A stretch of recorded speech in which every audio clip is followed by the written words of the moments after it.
తుంగతుర్తిలో మందుల శామెల్ కావచ్చు, లేకపోతే షాద్నగర్లో ఈర్లపల్లి శంకర్ కావచ్చు.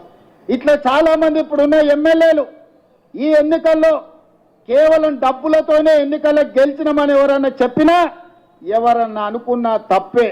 డబ్బులతోనే గెలిచేటట్టుంటే చంద్రశేఖరరావు 100 సీట్లు గెలిచేటోడు. లారీల కొద్ది పైసలు ఉన్నాయి ఆయన దగ్గరనే కాదు, ఆయన కొడుకు దగ్గర, ఆయన బిడ్డ దగ్గర, ఆయన అల్లుని దగ్గర, ఆయన సడకుని దగ్గర, అల్మారీల బీరువాలలో కాదు లారీల నిండా రూపాయలు ఉన్నాయి. మరి వాళ్ళు సీట్లు ఎందుకు గెలవలేదు? కామారెడ్డిల చంద్రశేఖరరావుని బలకేసి కొట్టిరు ప్రజలు. కాబట్టి ఇవాళ సొమ్ములతో ఎన్నికల్లో గెలుస్తామనే విధానాన్ని మర్చిపోండి. ప్రజలలో శ్రమ ఉంటే, ప్రజలతో ఉంటే ఎన్నికల్లో గెలిచే అవకాశం ఉంటుంది. రేపు భవిష్యత్తులో కూడా కాంగ్రెస్ పార్టీలో టికెట్లు ప్రజలలో ఉండి ప్రజా సమస్యల మీద పోరాటం చేసే వాళ్ళకే మొదటి ప్రాధాన్యత ఉంటుంది అని చెప్పి నేను ఈ సందర్భంగా చెప్పదలుచుకున్నా. నిన్నమని అన్నాడు కేసీఆర్ గారు, నేను కొడితే గట్టి కొడతాను. నేమన్నా చెప్పిన, అయ్యా ఏందయ్యా కొట్టడానికి, అదేమన్నా ఫుల్లా ఆఫా గట్టి కొట్టడానికి అని అడిగిన. చంద్రశేఖరరావు గారు ఈ వేదిక మీద నుంచి చెప్తున్నా, నీ గట్టి కొట్టాలంటే నీ కొడుకును వంగబెట్టి కొట్టు. ఎందుకంటే ఆయన తిరుగుళ్ళు చూడు, అటు చేసే వ్యవహారాలు చూడు. నీ బిడ్డను 2 చప్పరి, ఎందుకంటే లిక్కర్ దండాలో ఉండి ఈడ నిన్ను ఓడించిందే కదా, ఆడ కేజ్రీవాల్ కూడా మింగేసింది.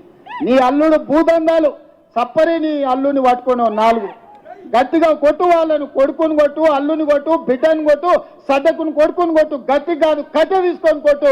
వీళ్ళు చేసిన దుర్మార్గాలు తెలంగాణ సమాజం చూసింది కాబట్టే నిన్ను గట్టిగా వంగబెట్టి కొట్టింది తెలంగాణ సమాజం అని చెప్పిన చంద్రశేఖరరావుకు ఆయనకు చెప్తున్నా.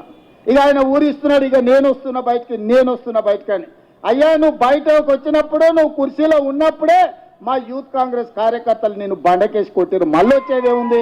నువ్వు ముఖ్యమంత్రిగా ఉన్నప్పుడు, నీ పార్టీగా అధ్యక్షుడిగా ఉన్నప్పుడే మా యువజన కాంగ్రెస్ పిల్లలు నిన్ను బండకేసి కొట్టి ఓడగొట్టి ఇంట్లో ఊసబెట్టిరు.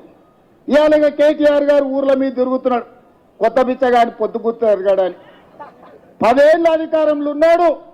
డబుల్ బెడ్రూమ్ ఇల్లు ఇస్తాను ఇయ్యలే, ఇంటికో ఉద్యోగం ఇస్తాను ఇయ్యలే, దళితులకు 3 ఎకరాల భూమి ఇస్తాను ఇయ్యలే, డబుల్ బెడ్రూమ్ ఇల్లు ఇయ్యలే. ఇట్లా చెప్పుకుంటా పోతే 100 హామీలు ఉన్నాయి. 10 ఏళ్ళు అమలు చేయలేదు. 7 లక్షల కోట్ల రూపాయలు అప్పు తెచ్చాడు. 10 నెలలు కూడా కాలేదు, అప్పుడే బిచ్చగాని తిరిగా గంగిరెద్దులో తిరిగా సంక్రాంతి పూట గంగిరెద్దుల్లో వచ్చినట్టు ఊరు తిరుగుతున్నాడు. ఈ ప్రభుత్వం ఏం చేయలేదని.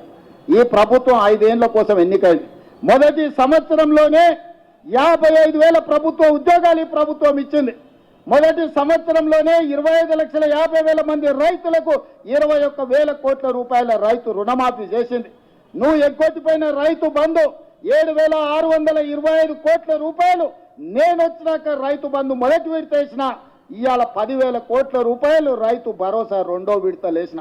ఆడబిడ్డలకు బస్సు ఉచిత ప్రయాణం అన్నం ప్రతి నెల 400 కోట్లు, దాదాపుగా ఈ సంవత్సరంలో 4,000 కోట్లు ఆర్టీసీ కార్పొరేషన్కు చెల్లించి 120 కోట్ల మంది ఆడబిడ్డలు ఆర్టీసీ బస్సుల్లో ఉచితంగా ప్రయాణం చేసింది.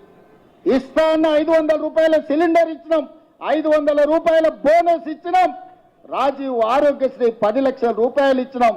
ఇవాళ పేదవాడికి ప్రతి ఒక్కరికి రేషన్ కార్డు ఇస్తున్నాం, పేదవాడికి ఇందిరమ్మ ఇల్లు ఇస్తున్నాం. ఇవాళ ప్రతి సంక్షేమ పథకాన్ని ఇవాళ అమలు చేస్తున్నాం.